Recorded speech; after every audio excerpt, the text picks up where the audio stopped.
Hi, I'm Max Blumenthal for The Real News. We're here at the National Press Club at the Washington Report on Middle East Affairs conference, examining whether the special relationship between the U.S. and Israel is good for America. And I'm here with Gideon Levy. Gideon Levy was the former spokesman for Shimon Peres, former Israeli president, and is now one of the most outspoken journalists in Israel, someone who I would say is a true dissident in Israeli society and the voice of the voiceless in Israel. Israelis who are resisting occupation and resisting apartheid. And we're going to talk to Gideon not only about the U.S. and Israeli special relationship, but also about what's happening in Israeli society right now. Gideon, you spoke earlier today, and you said that if you could show any American visiting the Holy Land anything, you would first take them to Hebron. And I think you're referring to H2, the section of the city that is honeycombed with very violent radical settlers, but is still Palestinian. Why would you show them that area? There's so much to see. I would start there because there you get it in a nutshell. There's no other place where you can see the Israeli policy, the Israeli apartheid in the West Bank in such crystal clear colors. Yeah. Roads which are separated for Jews and for Palestinians. Yeah. An empty town because all the Palestinian inhabitants had to run away. I mean, the settlers tyrannized them so much until most of them, there really remained only those who have no place to go. Right. And you see the tyranny of the settlers, their brutality. They are the most extreme settlers are there. Part of them should be questioned by psychiatrists. I mean, really. And all in a very small piece of land. And that's the way it could have, and it will look one day if this occupation will continue. So you get it in a nutshell. Yeah, it's like a microcosm of the whole occupation. Absolutely. And I know no one, any honest person, who had been ever there and wasn't shocked. And you know, I was on Shuhada Street, standing around talking to the soldiers, and we were talking about a few hundred settlers guarded by hundreds and hundreds of soldiers who also are very violent with the local Palestinian population. I'm standing there, I'm filming, and a settler woman walks by, and she's just staring at me, and I just go, "Yalla, get out of here." And she goes, "What do you mean, Yalla? What are you talking about?" And she has a Brooklyn accent. And that was incredible to me. I think what you would hear there are New York accents in the middle of Hebron. So how do you think the U.S. has helped create that situation in Hebron? The U.S. is the big financer of the Zionist project and the big financer of the settlement project. Yeah. Without the U.S., there is no occupation. Right. And the U.S. carries responsibility for any of Israel's deeds and crimes, because without the U.S., Israel couldn't do it, very clearly. The U.S. claims that Israel is its ally in the region, that Israel actually serves a geostrategic purpose. Do you see it that way? Do you think Israel's actually, and under Israel, especially under Netanyahu, really cares what the U.S. thinks? First of all, many times, if one is watching the relations between Israel and the United States, comes up the question, who is the superpower? Is it Israel or is it the United States? Who dictates to whom? Who blackmails whom? Yeah. And in many times, you get the impression that Israel is blackmailing the United States. And here I come and I ask myself, why? That's an enigma for me. How come that Israel is so powerful? And the other question one should ask himself is, what does interest serve in terms of American either interest or values? Yeah. Occupation is American values. Occupation serves the American interest.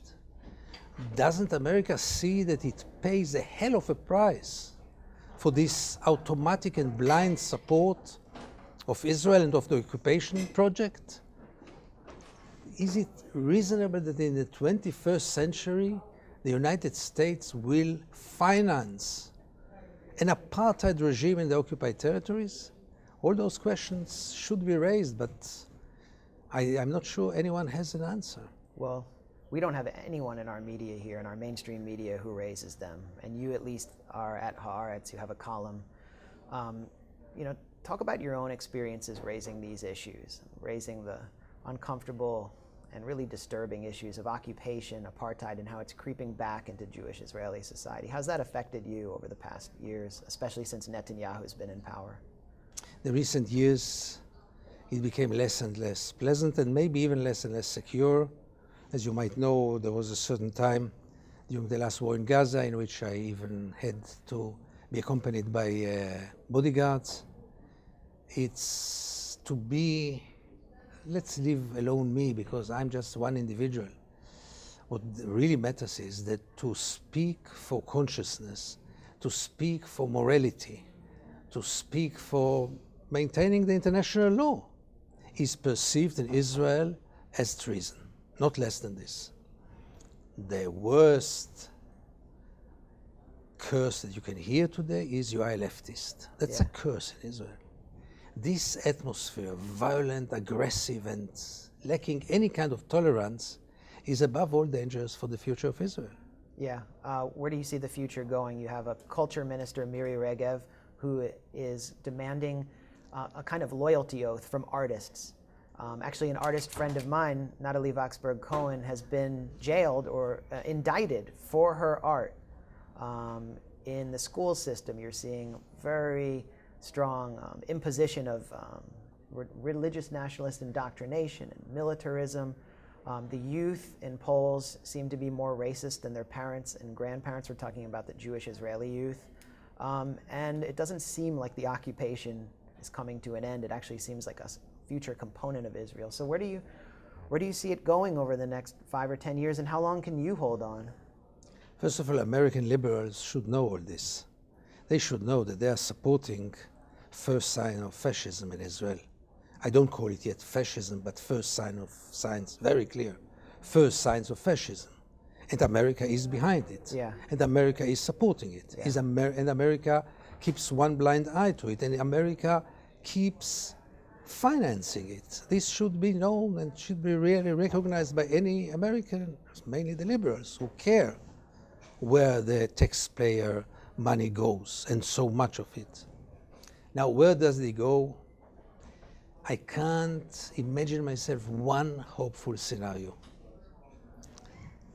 You name it. I mean, there is no source of hope right now. There's no alternative to Netanyahu, and the alternative which might replace him is not any better. Atmosphere, as I said, is becoming less and less tolerant. Understanding of democracy is minimal and many times very twisted. People think that democracy, most of the Israelis think that democracy means the rule of the majority, and all the rest is totally unimportant. Levels of ignorance, which I never saw before, the young generation of Israel, you might know it, reached level of ignorance. They know nothing about nothing, and they care nothing about nothing, which should worry above all Israelis before anyone else. But I don't see Israelis worry about it. And then we had this hope that the United States will change. We had a huge hope 7 years ago. This hope was totally misleading. And finally, we are 7 years with Barack Obama, who did nothing in the Middle East. He was a great president, I'm sure. It's not for me to judge. But when it comes to the Middle East, he did nothing. And you are really hopeless. The only source of hope is that in many cases in history, the unexpected happen. In many cases, rotten regimes fall by itself. And there is nothing more rotten than the Israeli occupation.